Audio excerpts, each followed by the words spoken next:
మీకు ఒక నాయకుడిని తగ్గించి మరొక నాయకుడిని విపరీతంగా ఎలివేషన్ చేస్తే ఎలా ఉంటుంది అనే దానికి ఒక నిదర్శనం, ఒక 6 గంటల ప్రయత్నం ఈ మాయసభ.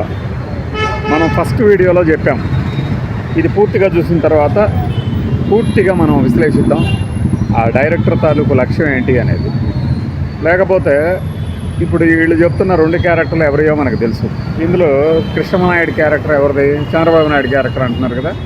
అంటే ఆ క్యారెక్టర్లో అన్ని ఎమోషన్స్ని తీసుకొచ్చి పెట్టి నాకు చివరిగా ఒక గంట చూస్తున్నప్పుడు అయితే అసలు ఏంటి, నేను ఏం చూస్తున్నాను, ఏమన్నా నాకు అర్థమవుతుందా లేదా, నేను ఆ క్రిష్ మరి ఎవరో తీసినటువంటి ఆ కథానాయకుడు మహానాయకుడు సినిమాని కానీ మళ్ళీ చూస్తున్నానా ఏంటి అనిపించింది.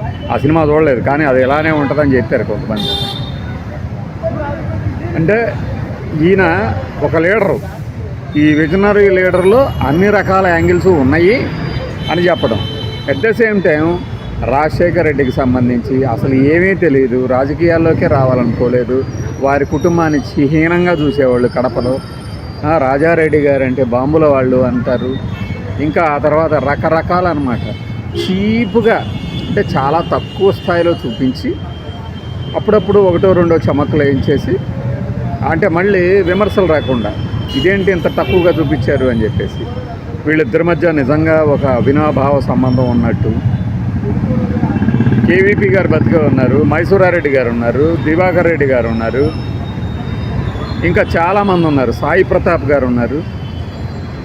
వీళ్ళందరూ ఉన్నారు కదా, వీళ్ళందరిని అడగాలి నిజంగా ఇది జరిగిందే. పైగా ఇతను బయోపిక్లో అంతా కల్పనే ఉంటుంది అని చెప్పి మళ్ళీ బిల్డప్ ఇవ్వడం. అటన్నప్పుడు ఎందుకు ఆ 2 క్యారెక్టర్లు వాళ్ళని చెప్పడం, పైగా రంగ క్యారెక్టర్ని తీసుకొచ్చి పెట్టడం, వాళ్ళ అన్నయ్య గారిని మర్డర్ ఎట్లా చేశారు, ఇవన్నీ ఏంటంటే ఒక ప్రయత్నం.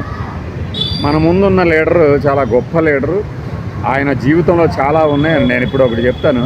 ఆ జయప్రద గారి సినిమా క్యారెక్టర్ ఎందుకు పెట్టాలి ఇందులో? జయప్రద గారి క్యారెక్టరే కదా అది, కాదని ఎవరైనా అనగలరా?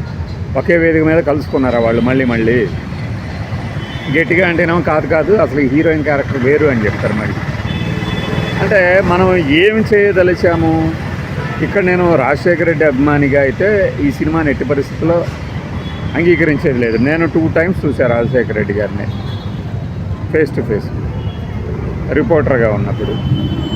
మర్రి చెన్నారెడ్డి మానవ వనరుల అభివృద్ధి శాఖ అంటే కార్యాలయం ఈ జూబ్లీ హిల్స్ అటు పైన ఉంటుంది. అక్కడ ఒకసారి, గుంటూరులో జరిగిన మేయర్ల సదస్సులో ఒకసారి. నేను చాలాసార్లు చెప్పాను, ఈ అంటే మన కొత్త ఉన్న వ్యూవర్లకు అది తెలియదు కానీ పాత వ్యూవర్లు తెలుసు. ఆయన గురించి విన్నటువంటి కొన్ని స్టోరీస్ అవన్నీ చూసినప్పుడు నేను ఆయనకి కనీసం ఒక 100 అడుగుల దూరంలో ఉండి ఉంటాను. గ్యాలరీలో నేను కూర్చున్నాను, ఆయన ఎక్కడో కూర్చొని ఉన్నారు, అంటే డయాస్లో ఉన్నారు, ఆయన వేదిక మీద ఉన్నారు. అలానే స్టేర్ చేస్తూ ఉన్నా, ఈ లీడర్ గురించే కదా మనం విన్నది కథలు అనే మనం ఓట్లు వేసింది అనుకుంటూ ఆయన స్టేర్ చేసినట్టు అనిపించి 1 సెకండ్కి మించి చూడలేకపోయా. అంటే నేను విన్న కథల తాలూకు ప్రభావం నా మీద పడి ఉండదు. అది అసలు మన రాజశేఖర్ రెడ్డి గారికి చంద్రబాబు నాయుడు గారికి పోలిక జనాదరణలో. ఎందుకంటే చరిష్మాటిక్ లీడర్, జనం నుంచి వచ్చిన లీడర్ రాజశేఖర్ రెడ్డి. చంద్రబాబు నాయుడు గారు ఎమ్మెల్యేలు వీళ్ళ మద్దతు కూడా కట్టుకుని ఆయన ముఖ్యమంత్రి, ఎక్కాయకిన ముఖ్యమంత్రి అయ్యాడు ఆయన. అప్పుడెప్పుడో 78లో మంత్రులు అయ్యారంటే వీళ్ళిద్దరు ఎలా మంత్రులు అయ్యారనే దాన్ని కూడా ఏదో చూపించేసాడు ఆయన. అంటే ఒకవైపే చూపించేసి నేను ముందే చెప్పా కదా అంటాడు అనమాట. కల్పనలో ఎక్కువ ఉంటాయి కదా బయోపిక్లో. ఇది తప్పు. ఇది కేవలం మనం ఇప్పుడు ఆంధ్రప్రదేశ్ రాజకీయాలకు తెలియని వాళ్ళు కనుక చూసినప్పుడు ఇదేదో బాగుంది కదా అనుకుంటారు, కానీ మధ్యలో చాలా బోరు కొట్టింది, చాలా అంటే చాలా బోరు కొట్టింది. కానీ ఒక వర్గాన్ని మాత్రం బాగా ఆకర్షిస్తుంది, అందులో సందేహమే లేదు. అరే మేము ఇన్నాళ్ళు మెచ్చిన లీడర్లు ఈ యాంగిల్స్ కూడా ఉన్నాయా అని ఆనందపడతారంట. ఒక లవ్ ఫెయిల్యూరు, ఒక స్ట్రాటజిస్టు, మొదటి నుంచి ఆ క్యారెక్టర్ని డిజైన్ చేసిన విధానం చూడండి. ప్రజల అభివృద్ధి అని అంత ప్రజల అభివృద్ధి అని కోరుకునేవాళ్ళు కర్షక పరిషత్తులో చైర్మన్లు గాను, రైతు సమితిలకు గాను వీళ్ళ ఒక పదవి, నామినేటెడ్ పదవి క్రియేట్ చేసి వాళ్ళు మాంగారిస్తే ఎలా తీసుకున్నారు? మరి కుటుంబ పాలనకు వ్యతిరేకంగా అని చెప్పేసి నువ్వు విమర్శిస్తూ ప్రారంభిస్తావు కదా రెడ్డి అంటాడంటే చంద్రబాబు నాయుడు గారు. రాజశేఖర రెడ్డి గారేమో రేపటి నుంచి వెన్నుపోటు అనే పదాన్ని నేనే వాడతానంటాడు. వెన్నుపోటు పొడిచిన వాళ్ళని వెన్నుపోటే అంటారు. నాదెండ్ల భాస్కర్రావు గారి క్యారెక్టర్ నేను శ్రీకాంత్ అయ్యంగారు చేశాడు కానీ అంటే నాదెండ్ల భాస్కర్రావు అంత చీప్గా ఉన్నాడా? మనం చూడలేదు. మనం అంటే నేను మన వ్యూస్లో కొంతమంది చూడలేదు అక్కడ ఏం జరిగింది. నాదెండ్ల భాస్కర్రావు చేస్తే చేసి ఉండదు. కానీ నాదెండ్ల భాస్కర్రావు ముఖ్యమంత్రి అయిన విషయాన్ని ఇందులో ఎందుకు చూపించలేదు? ఆ తర్వాత ఈయన ఎన్టీఆర్ గారిని పదవీచ్యుతుడిని అంటే సాయి కుమార్ గారు మంత్రివర్గం ఏర్పాటు చేయటం కానీ లేకపోతే ఆ తర్వాత కానీ ముందు కానీ వారి కొడుకులైన బాలకృష్ణ హరికృష్ణ పాత్రల్ని ప్రమేయాలను ఎందుకు చూపించలేదు? ఓకే, అది నా ఇష్టం, డైరెక్టర్ని నేను ఈ కథని ఇలానే తీయాలనుకున్నాను అంటే అది వేరు. కానీ ఇవన్నీ ప్రముఖ పాత్రలు చాలా తెలివిగా దీన్ని ఏది వెన్నుపోటు అనే పదాన్ని ఏదో పెద్ద ఏనా చెప్పినట్టు ముందేగా ఊహించి వెనక చెప్పినట్టు రాజశేఖర రెడ్డి గారేమో నేనెందుకు ఆయుధాన్ని వదులుతా, యుద్ధం నీ ధర్మం అని చెబుతా. ఏమి అంటే ఒక ఎపిసోడ్కి మషిపుషి మారేడు కాయ చేసే ప్రయత్నం అయితే జరిగింది. మీరు ఎన్నైనా చెప్పండి, ఆ కుటుంబంలో అల్లుడు కాబట్టే ఆయన పదవి స్వీకరిస్తున్నా కూడా మిగతా వాళ్ళు ఏమనలేకపోయారు. మరి బాలకృష్ణ గారు హరికృష్ణ గారికి ఎందుకు ఇప్పించలేకపోయారు? ఓకే, అది కూడా వదిలేద్దాం. అసలు ఇన్నాళ్ళ తర్వాత కూడా దీని గురించి ఇన్ని శశపిశలు పడుతున్నారంటేనే దాని అర్థం ఏంటంటే ఒక మిస్టేక్ జరిగింది అక్కడ.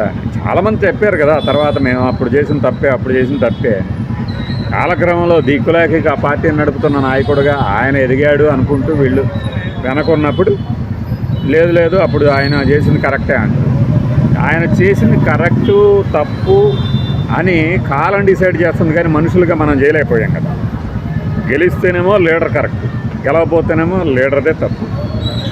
అసలు గెలుపోవటములకు సంబంధించింది కాదు, రాజకీయం నిరూపించాల్సిన సమయం కదా. ఇప్పుడు ఒక వ్యక్తి ప్రతిపక్షంలో ఉన్నా అధికార పక్షంలో ఉన్నా తను అనుకున్నది తన ప్రజలకు చేయగలిగినప్పుడు ఆ సమయం ఇప్పుడు అంటే అలా చేయగలిగింది రాజకీయం, సరైన రాజకీయం, ప్రజాసేవ అంటే. గెలిచినా ఓడినా ఏమీ చేయలేకపోవటం రాజకీయం అంటే అదే ఇప్పుడు రాజకీయం జరుగుతుంది. ఇప్పుడు ఏనుగు చచ్చినా బతికినా 10,000 అన్నట్టు ప్రతిపక్షంలో ఉన్నా కూడా తన మాటకి విలువ కలిగించేలాగా ఏర్పాటు చేసుకున్న లీడర్లు కొంతమంది ఉంటారు. అందులో రాజశేఖర రెడ్డి గారు ప్రథమలు, తిరుగులేదు అందులో. మర్రి చెన్నారెడ్డి గారిని అంత చీప్గా చూపించటం అంటే ఇప్పుడు ఈ డైరెక్టర్కి మహా ఉంటే ఒక 55 ఏళ్ళు ఉండొచ్చేమో అనుకుంటున్నాను. ఈ 55 ఏళ్ల వ్యక్తికి ఆయన చిన్నప్పుడుగా ఉన్నప్పుడు ఈ సంఘటనలు కూడా ఎవరు చెప్పారు? మళ్ళీ అదే సినిమాటిక్ ఫ్రీడమ్, నా ఇష్టం వచ్చినట్టు నేను తీస్తాను. కాంట్రవర్సీ అయితే ఇంకాస్త వ్యూస్ ఎక్కువ వస్తాయి. మాయాసభ, అసలు మాయాసభకి దీనికి సంబంధం ఏంది? మాయాసభలో కౌరవులు పాండవులు కదా. మాయాద్యూతం తర్వాత వచ్చిన మాయాసభ అది. మాయాసభలో ఎవరెవరో తెలుసుకుంటా నువ్వు ముందే అంటే జూదం ఆడుతున్నప్పుడే మాయాసభ అని టైటిల్ పెట్టు. ఆ తర్వాత కౌరవ సభ అనేది వస్తుందని నేను చెప్పింది ఎందుకు అనేది మీకు అది వచ్చినప్పుడు అర్థమవుద్ది. కరెక్ట్గా ఊహించాడు మనవాడు.